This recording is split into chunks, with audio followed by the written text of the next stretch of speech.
Hello everybody. I am filming this on my new iPhone to see what the quality is like because I got to the end of my contract on my last phone and it just so happened to be about my birthday, and I thought I can actually get quite a good deal on the new iPhone 14, so I went for it. And so I thought I'd have a look at the quality. I have got a light to this side, so I am having a go and looking at the quality. My name is Debbie, if you haven't been here before. If you have, welcome back. And today we've got another sequel Sunday, and today's book is book number 15 in the Exceptional Sophia Beaufont series, and this book is called Ethics Rule. So let's do a nice zoom onto the book cover. Ethics Rule. Let's get in with that blurb and then I'll go into this book. I really enjoyed this one, so I'm really looking forward to talking about it. So yeah, evil is in the eye of the beholder. Nothing in this world is black and white. S. Beaufont is about to learn firsthand that good doesn't exist without evil. Crushing evil only makes it expand. That's why the Dragon Elite are trying to protect the demon dragons. But fighting the politics surrounding them isn't easy. And when mortals fear that evil dragons will take over the world, they become an irrational force. Sophia has to do what she does best and employ strategy to overcome perceptions. And if that doesn't work, then she's going to kick some serious butt to protect her dragons. Can she save the dragon population and therefore protect the world before it's too late? These blurbs are so, I say to the point, but it also misses such a big chunk of what's actually happening at the time. At the very beginning of this book, you see Rudolph, King Rudolph of the Fae, wandering down Royal Lane, the magical street in London, and he's on the way to the bakery, but we don't know why, and he is kidnapped. He's kidnapped. And throughout the book, you find out that it takes a couple of days for anybody to realise that Rudolph is missing. And I was just like, no, because even though he's like a little bit of a dim-wit, but he's got a heart of gold and he's become one of my favourite characters. I love the friendship that he has with the women at the bakery and with Sophia and just everybody. And there's even a point where they say that even though a lot of the time it seems that Sophia's sister Liv and Rudolph seem to be like at each other's throats quite a lot, they're actually quite similar. Personality wise. Yeah, it takes a couple of days for them to realise that Rudolph has gone missing, and they're trying to understand why he's gone missing and who's done it. And it leads to Sophia and Liv actually having another mission together where they go off to interrogate somebody about why Rudolph has been kidnapped and who did it. And they're just such a satisfying team together. Yeah, so you've got everybody trying to figure out where the hell Rudolph has gone, and it all comes back to politician Nevin, who is hell-bent on taking down the Dragon Elite. And you see, at first it felt like a person who just doesn't know any better, in the idea that, you know, he's scared of something that he doesn't understand. But it's getting worse because it's becoming more obvious that it's more than that. He has a thing against the elite completely, and you get the sense that even if everything was explained to him, he still would miss the point. Yeah, so you've got that side of the story, trying to figure out what's happened to Rudolph, why he's been kidnapped and what that's got to do with everything. And then you've got Ainsley getting ready to leave the Gullington. They've offered the role of housekeeper to Trin. They're letting her into the elite in a way, since you're never going to be human again and this is the form that you've ultimately kind of come into, even though we met under slightly worrying circumstances, because I mean Trin originally was stealing dragon eggs and infiltrating the Gullington and made Quiet very ill, which led to him revealing who he was in relation to the castle and everything. Ainsley is in the process of explaining to Trin how to do the job. So she's explaining everything in the idea that you have to be like friendly to the castle, you need to know when it's sleeping and stuff, and Trin is there taking the idea of the castle and Quiet being one very literally. She's just going, so why do I have to listen to the castle? Why can't I just know when Quiet's asleep? Why can't I just be friendly to Quiet? And it's just like, but that's not the point of it. Quiet was so much happier with the situation when nobody knew his connection to the castle, and so it just works better all round when there's a respect for the castle as its own person, as opposed to understanding that the castle and Quiet are the same person. Does that make any sense at all? That yeah, basically Ainsley is just putting Trin through the complete training to understand how to look after the castle, how to look after the team, how to like be a member of the Dragon Elite in a way that isn't actually a member of the Dragon Elite. And just the fact that Ainsley is doing all of this just reminds me of the fact that at some point we might not have Ainsley anymore, and that kind of breaks my heart a little bit because I love Ainsley so much. And I kind of hope that Ainsley and Hiker's relationship is rekindled, which allows Ainsley to stay, because the idea of Ainsley actually leaving the castle and leaving them all behind really is heartbreaking. It really is. But yeah, so they're still dealing with the politics of everything, with Nevin being determined to bring down the elite, determined to tell and show the world that the elite can't be trusted, and that the dragons can't be trusted. Like, if they've got bad dragons, it just makes everybody just terrified of all of them, even though we have seen obviously the good dragons helping things and helping people, and they even saved a plane in the last book from going down. It's come to a point when they're just terrified of all dragons because they don't know if it's the good or the bad ones, but it's easy just to be scared of all of them. And so she's like, I don't know how to go forward. And to be fair, I don't know how they're going to go forward, because there is a point when Nevin actually announces to the world the fact that the elite claim to have Mother Nature, Mama Jamba, on the side, but obviously Mama Jamba is not going to present herself to the world and say, yeah, I'm on the elite side, you know I'm here, because the idea of Mother Nature, just like the idea of a god, it's that whole thing of seeing isn't believing, believing is seeing.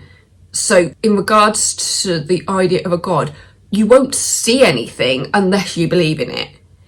And the idea of Mother Nature just walking up to a press conference and going, hey, here I am, and she's there going, no, this is never going to happen, because people either believe in me or they won't, but I'm not going to present myself to make them believe in me.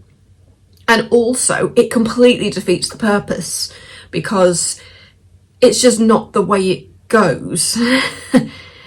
And also, the other side of it is that they could just come out and say, oh, that's not Mother Nature, that's just a random hippie woman that they just pulled out of somewhere. Because, as I said, seeing isn't believing. Just because they see a woman claiming to be Mother Nature, that doesn't mean they're going to believe that that's who she is.